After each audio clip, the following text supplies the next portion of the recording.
It's it's such a hard thing to encourage too, because it requires discipline. And if you're not raised with discipline, if it's not incorporated into you very early, it takes a monumental shift in the way you think about life to incorporate that. How do you do that with your children? Well, fortunately, my kids have been around me when I've been, during the time that they're alive. I've been at my most disciplined and most best. Thank God they weren't around me when I was 21. Right.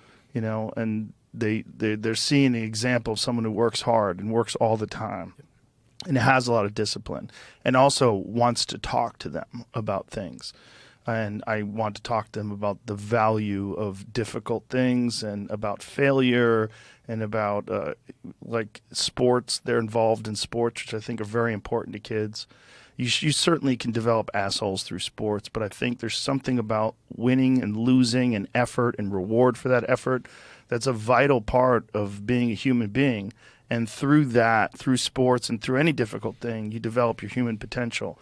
I think you only find it through struggle. You only find it through a difficult thing to acquire or a difficult thing to accomplish, and then doing that and recognizing that your boundaries are actually movable and that the boundaries that hold you back now are not permanent. That's right. They speak to your state at the moment, but that state, you can advance that state and you can do things to make your perspective more nuanced and enhance it. And I, hopefully they can learn from that. But there's also the problem that they're growing up in a loving household. They're growing up, the examples they have is of people that are very kind and nice. And I think you do need to be exposed to a certain amount of assholes to understand the full scope of human beings. No question. And I feel so much of, my job as a father is creating this kind of adversity in my kid's life. I have to, and I need my children to learn the lessons that I've learned.